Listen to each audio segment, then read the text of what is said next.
गुंजन एक छोटी सी प्यारी लड़की थी। उसकी माँ उसे बहुत प्यार करती थी। अच्छे खासे जिंदगी के दिन चल रहे थे कि एक दिन उसकी माँ बीमार हो गई और उसकी मृत्यु हो गई।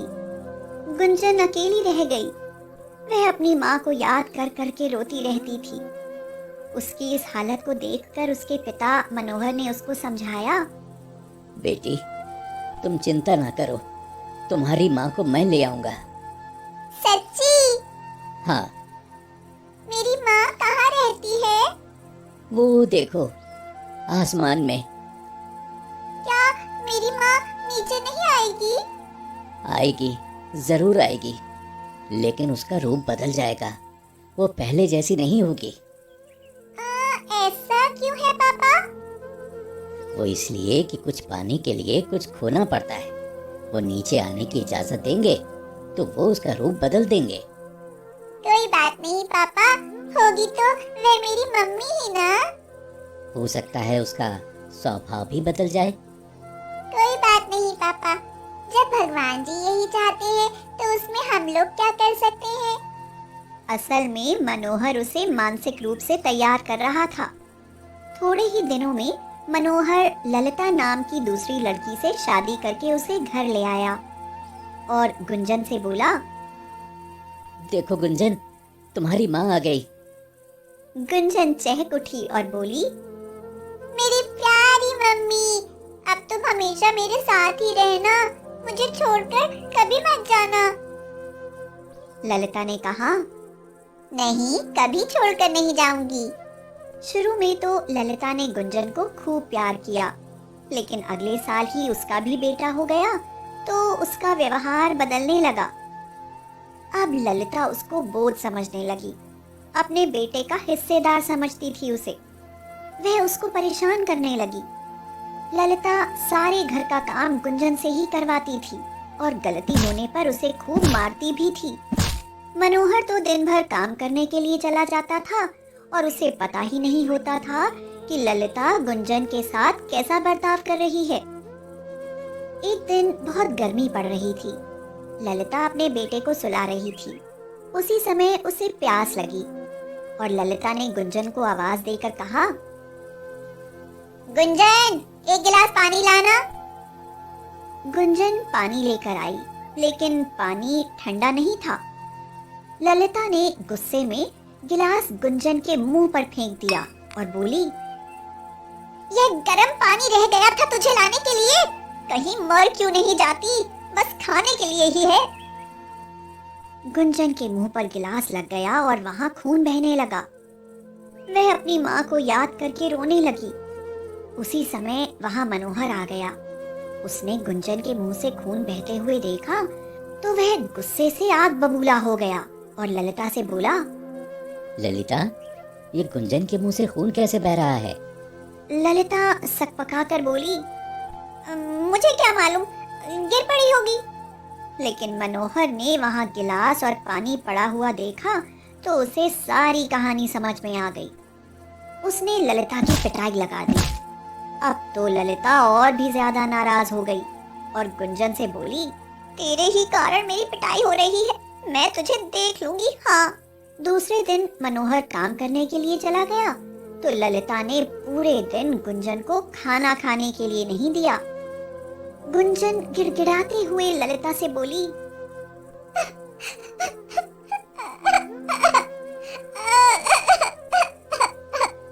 मम्मी, मुझे बहुत जोर की भूख लगी है, मुझे थोड़ा सा खाना दे दो।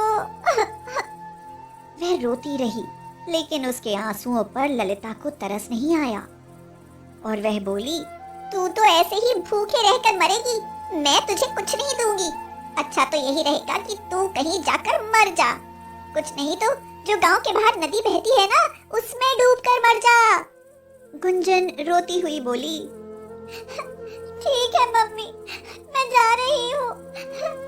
वैसे भी कई दिनों से गुंजन को भरपेट खाना नहीं मिल पा रहा था, इसलिए उसे चक्कर आते रहते थे। वह बाहर आकर बैठ गई, फिर उठी और नदी की ओर चल दी। उधर ललिता का 2 वर्षीय बेटा बाहर खेलने के लिए निकला और थोड़ी देर में गायब हो गया। ललिता उसे ढूंढने के लिए निकली और उसको पुकारते हुए बोल रही थी, कान्हा, ओ कान्हा, कहाँ गया तू? अरे कहीं नहीं मिल रहा है। ललिता रोने लगी। गांव के और भी लोग आ गए और कान्हा को ढूंढने लगे, लेकिन कान्हा नहीं मिला। रात को जैसे ही मनोहर आया, ललिता ने उससे कहा, अजी सुनते हो, हमारा कान्हा कहीं गायब हो गया है। मनोहर भी घबरा गया। वह भी कान्हा को ढूंढने लगा।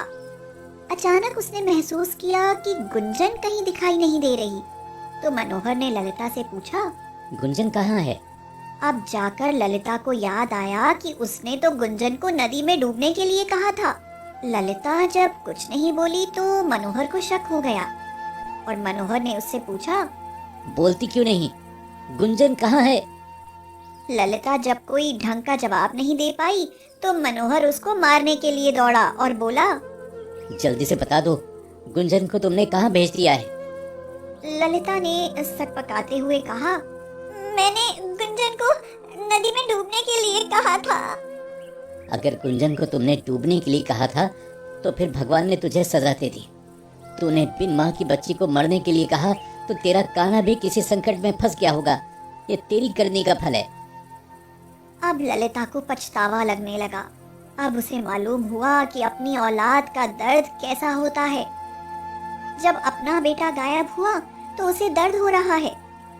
उसी प्रकार वह दूसरे की बेटी है तो क्या उसकी ममता नहीं होनी चाहिए थी? ललिता रोते हुए बोली, भगवान, एक बार मुझे क्षमा कर दो। एक बार गुंजन मिल जाए तो मैं उसे कभी परेशान नहीं करूंगी। ललिता मन ही मन में सोचने लगी कि कहीं गुंजन नदी में डूब तो नहीं गई है। सब लोग उसे ढूंढने के लिए नदी के किनारे गए और उसे किनारे किनारे ढूंढने लगे। मनोहर बोला, अब तो कान्हा और गुंजन दोनों ही नहीं मिल रहे हैं। हमें इसकी सूचना पुलिस को दे देनी चाहिए। कहीं ऐसा ना हो कि हमारे बच्चों को खतरा हो जाए। नदी के किनारे एक टूटा खंडहर था। उसे भूतहा किले के नाम से सब लोग जानते थे। वहां दिन में भी किसी को जाने की हिम्मत नहीं होती थी। मनोहर और गांव के लोग ढूंढते हुए उस ओर भी चले आए थे। मनोहर ने अंधेरे में ध्यान से देखते हुए कहा, अरे श्यामू, जरा टॉर्च तो लाओ। मुझे लग रहा है कोई दौड़ता हुआ इधर आ रहा है। अंधेरे में ढंग से दिखाई नहीं दे रहा। श्यामू उसे टॉर्च देते हुए बोला, अरे हाँ, है तो सही। ऐसा लगता है कि छोटी परछाई है। अरे देखो, उस परछाई के पीछे और भी लोग दौड़ते हुए आ रहे हैं। ऐसा लग रहा है जैसे वे उसे पकड़ने के लिए दौड़ रहे हैं। चलो भाइयों, जल्दी दौड़ो, हमें इसकी मदद करनी चाहिए। सभी लोग उस तरफ दौड़ पड़े। पास आकर उन्होंने देखा, वह कान्हा को गोद में लिए गुंजन थी। वह आकर मनोहर के पास गिर पड़ी और बेहोश हो गई। कान्हा को ललिता ने झपट कर गोद में ले लिया। गांव वालों ने उसके पीछे आने वाले लोगों को पकड़ लिया। अरे, ये तो छटा हुआ गुंडा जग्गा है और ये इसके साथी हैं। मनोहर पुलिस को फोन करता है और पुलिस आकर उन सबको अपने साथ ले जाती है। सब गुंजन को होश में लाते हैं। गुंजन ने होश में आने पर बताया, मैं नदी में डूबने जा रही थी। तभी मैंने देखा कि जग्गा कान्हा को किडनैप करके ले जा रहा था। मैं उसके पीछे पीछे खंडहर में चुपके से चली गई। मैंने देखा कान्हा को उन्होंने बंद कर रखा था। मौका देखकर मैं उसको लेकर भाग खड़ी हुई। तब तक उन्होंने मुझे देख लिया और उन्होंने मेरा पीछा किया। तभी आपने मुझे बचा लिया। ललिता रोते हुए बोली, पर बेटी, मैंने तुझको मारा, फिर भी तुमने मेरे बेटे को बचाया।